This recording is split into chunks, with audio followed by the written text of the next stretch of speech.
네, 오늘부터 페인터 남은 두 강좌가 페인터가 진행될 겁니다. 오늘은 한차 씨가 이제 페인터를 하게 되겠는데요. 오늘 간략하게 전체 프로그램 소개 정도를 하도록 하겠습니다. 페인터, 지금 이건 2016 버전이죠. 페인터 작업을 할 때 필수는 여러분들이 꼭 되도록이면 타블렛이 있어야 돼요. 페인터는 포토샵처럼 뭐 편집 기능도 갖고 있긴 하지만 기본적으로는 직접적으로 드로잉을 하는 툴입니다. 그렇기 때문에 여러분들이 가능하면 타블렛을 이용해서 작업을 해주면 됩니다.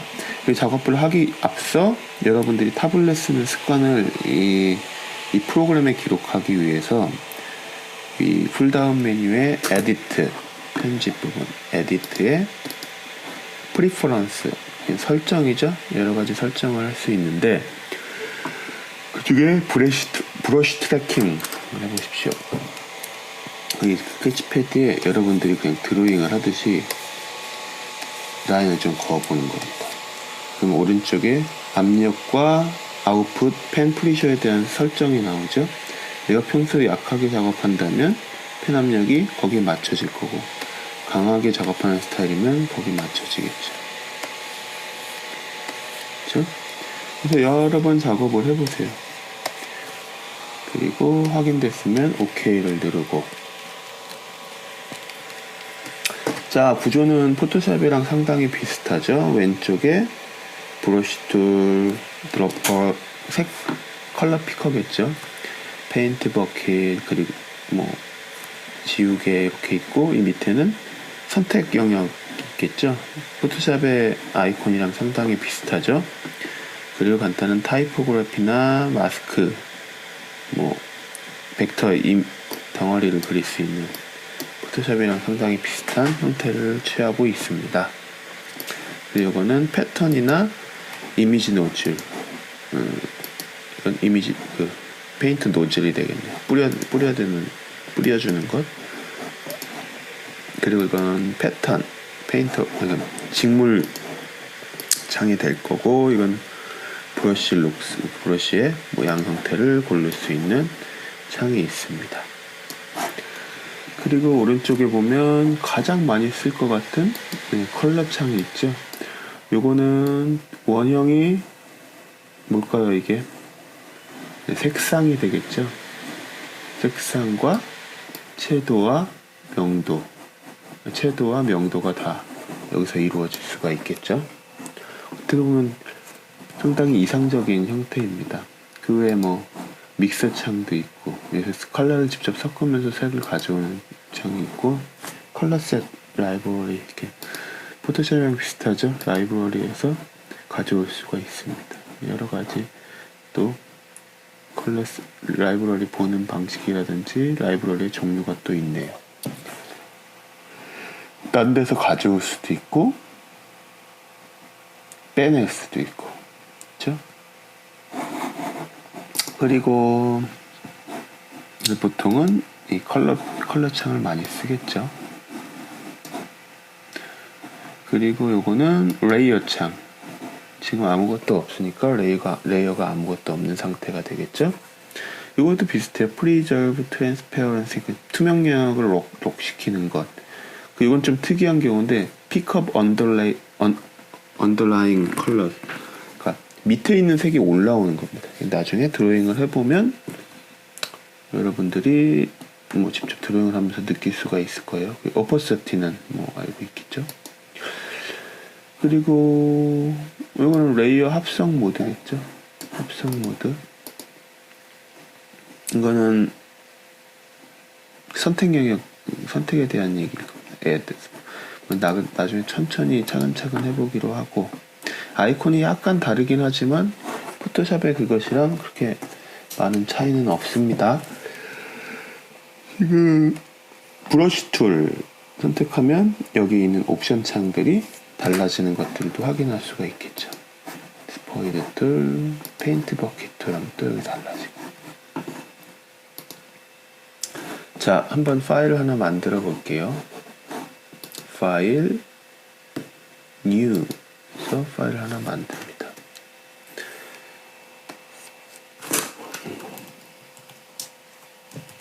이름 적어주고, 캠퍼스 프리셋은 페인트 디폴트로 해놨습니다. 그리고 가로, 세로, 그리고 레졸루션. 상당히 단순하죠? 뭐 픽셀이 익숙치 않으면 센티미터로 해도 되겠죠. 27, 15. 약간 A4 용지를 머릿속에 그리면 사이즈를 알겠죠. 그리고 레졸루션은 꼭 있죠. 300 이상 정도로 항상 작업하는 걸 습관화들이세요. 그 페이퍼는 종이 질감인데 이건 나중에 바꿀 수도 있습니다. 여기 있죠. 페이퍼. 그래도 굳이 뭐 선택하자면 뭐 몇 가지 종이들이 있으니까 이 선택을 하면 되겠죠. 오케이 하면 아주 단순한 캠퍼스가 만들어진 걸 확인할 수가 있습니다. 그렇죠? 자, 여기서도 자, 왼쪽 마우스 맨 밑을 보면은 싱글 도큐멘트 뷰가 있고 프레젠테이션 모드가 있습니다. F11이 단축키. 프레젠테이션 모드가 하면 좀 더 캔버스를 크게 활용할 수가 있겠죠. 그렇죠? 그리고 똑같이 손바닥 툴을 이용해서 캔버스를 옮길 수가 있습니다. 그렇죠? 자, 이 상태에서 여러분들이 익숙해지게 드로잉을 해보세요. 많이. 드로잉을 해보세요. 근데 이게 손이 맞지 않다 그러면 아까 처음에 얘기했던 항상 이건 여러 번 해줘도 됩니다. 프리퍼런스에서 브러쉬 트래킹을 해서 나의 성향을 여기에 적용을 시키는 거죠. 그 작업 과정 중에 여러 번 해도 뭐 괜찮습니다. 자, 한번 봅시다. 그리고 브러쉬 사이즈는 단축키가 같아요. 이게 브러쉬 축소, 이게 브러쉬 확대가 되겠죠. 그렇죠? 눌러보면 이렇게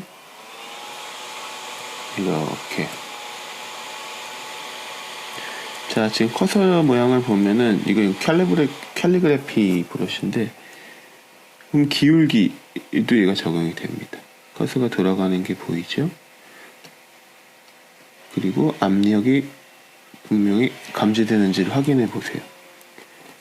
브러쉬 성향에 따라 다르지만 압력이나 기울기가 적용이 안 됐으면 타블렛에 설치할 때 제대로 설치가 되지 않은 겁니다. 그거는 항상 인지를 해 놓으세요. 그리고 똑같이 여기서도 레이어를 만들어 줄 수가 있겠죠. 자, 여러분들이 다음 시간까지 열심히 해줘야 되는 건 바로 여기에 있습니다. 여기 지금 캘리그래피 브러쉬로 되어 있죠. 펜 앤 펜슬 안에 캘리그래피 브러쉬. 자, 이 앞에 펜 앤 펜슬스가 큰 카테고리예요. 왼쪽에 보이는 큰 카테고리 있죠. 아크릴릭 앤 과슈. 여기에는 아크릴릭 젤 워시, 디테일 어퍼, 캡처드 브리스틀 뭐 여러 가지가 있습니다. 여러분들이 해줘야 될 건 얘네들 되도록이면 한 번씩은 다 써보세요. 재밌겠죠? 네. 아티스트 오일 하면 이 안에 블렌더블리티스 뭐 여러 가지가 또 있죠. 네.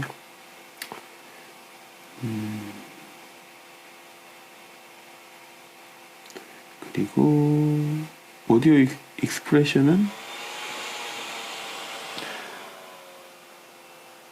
이건 기능이 있어도 거의 쓰질 않아서, 그래서 한번 생소한 브러쉬네요. 저도. 블렌더는 뭘까요? 네, 색을 섞는 겁니다. 기본적으로. 초크 파스텔 앤 크레용.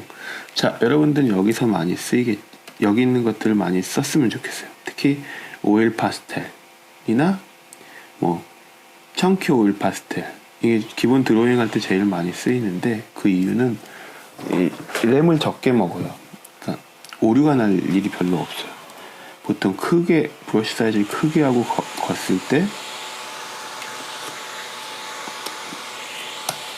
오류가 많이 나는, 그러니까 램 점유율이 많은 브러쉬는 바로 다이렉트하게 그림이 안 그려지겠죠? 자, 이것도 그 강약이 적용되기는 하죠. 그쵸? 강약이 적용되기는 하지만 이 색의 굵기에는 적용이 되지가 않아요. 그쵸? 그리고 자세히 보면 이렇게 칠해보면 지금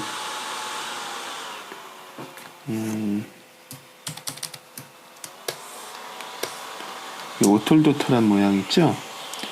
이게 바로 질감입니다. 얘가 도드라지는 거죠. 지금 질감. 지금 이 타블렛이 자꾸 튀네요. 뭐 가장 많이 쓰이는 건 다시 얘기해주면 전키 오일 파스텔이나 오일 파스텔을 드로잉할 때 많이 쓰입니다. 이것도 익숙해졌으면 좋겠고, 자, 다시 전키 오일 파스텔 한번 볼까요? 그 포토샵의 채색이랑 좀 다른 게, 포토샵은 알트를 여기서도 알트를 찍으면 픽업 컬러가 됩니다. 근데 포토샵에서는 두 색을 블렌딩 할 때 알트를 이용해서 계속 줄을 섞어줬지만, 페인터에서는 뭐 드로잉마다 다르겠지만 이 피랍에 의해서 색을 블렌딩 해줄 수가 있습니다. 이런 식으로. 뭐 성향에 따라 다르겠죠. 여러분들이 쓰는 성향에 따라서. 근데 이거는 페인터 같은 경우는 간단하게 피랍을 이용해서 색 블렌딩을 익숙하게 해줄 수가 있습니다. 그리고 페인터라는 프로그램 자체는 성향 자체가 여러 가지 이런 드로잉 매체의 특성을 가져오는 겁니다. 그러니까 예를 들면 지금 이 전키오일 파스텔로 그림을 그렸어요. 그쵸?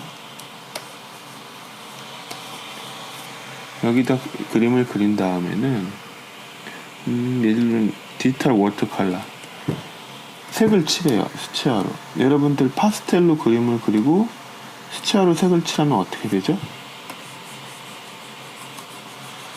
네, 서로 섞이지가 않아요. 수채화 그 위에 올라가는 느낌이죠. 예를 들면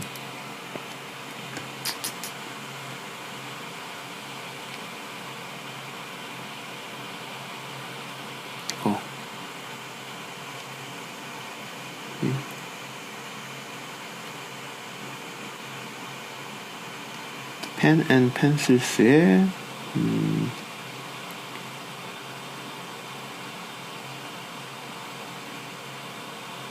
커브 펜슬을 쓴다고 봅시다.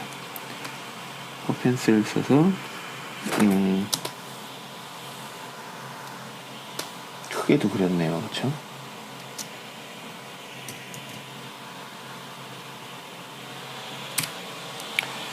커버 펜슬 이용해서 컨트롤 Z는 똑같습니다.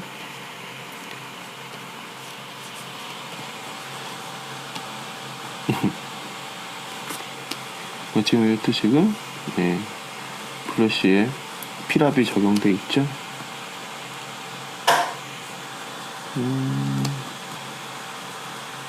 뭐 정말 여러분들이 수채화 연습하듯이 해줄 수가 있겠죠. 이렇게 적용을 하고 바로 심플 워터를 이용해서 수채화 작업을 해줄 수가 있는 겁니다. 자, 이렇게 찾는 거 너무 귀찮죠. 그때 그쵸?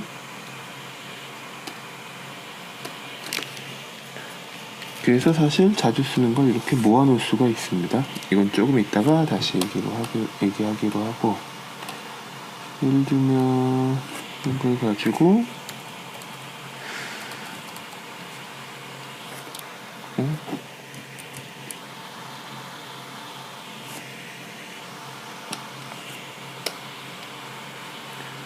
칠해줄 수가 있겠죠. 그럼 마치 수채와 물이 먹는 것처럼 같은 레이어임에도 불구하고 섞이지는 않습니다. 그렇죠?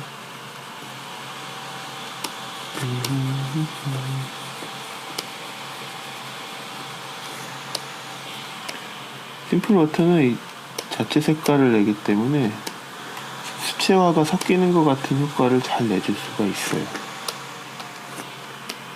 이런 식으로.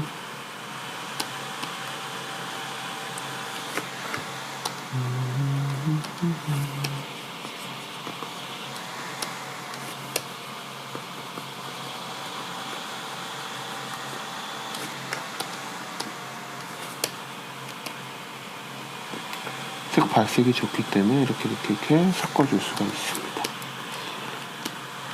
이것도 지금 여러분들이 해보면 제일 좋겠지만 필압의 좌지우지 되겠죠. 자, 근데 1년 정도 작업했어. 수채화가 계속 이렇게 한 장 없이 이렇게 작업되진 않죠. 보면은 캔버스, 레이어, 드라이 디지털 워터컬러가 있어요. 지금 디지털 워터컬러 하고 있죠. 드라이 디지털 워터컬러 하면 그 다음에는 같은 레이어인데 색이 겹쳐집니다. 이 위에.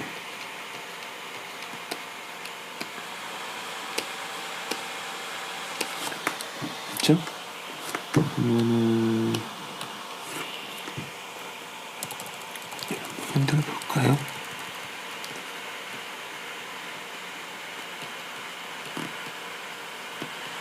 색이 같이 섞이는 게 아니라 이렇게 겹쳐지는 효과를 볼 수가 있죠.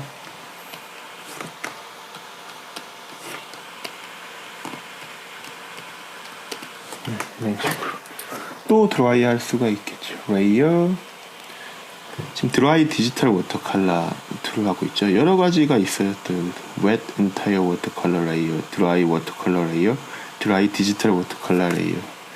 왜냐면 처음에는 복잡해서 사용하기가 그렇게 수월하진 않을 거예요. 익숙해질 때까지는. 근데 지금 과제라면 지금 시연을 한 디지털 워터컬러랑 그렇죠. 초코 앤 파스텔 이런 것들을 좀 중점으로 테스트를 많이 해보세요. 그리고 여기 커스텀 1이라고 해서 많이 모아놓은 팔레트가 있죠. 이거는 여러분들이 그냥 자주 쓰는, 예를 들면 디지털 워터컬러 마음에 들어서 많이 쓸 것 같다 그러면 쉬프트를 누르고 드래그를 하면 됩니다. 그럼 그대로 만들어져요. 그냥 쉬프트 드래그.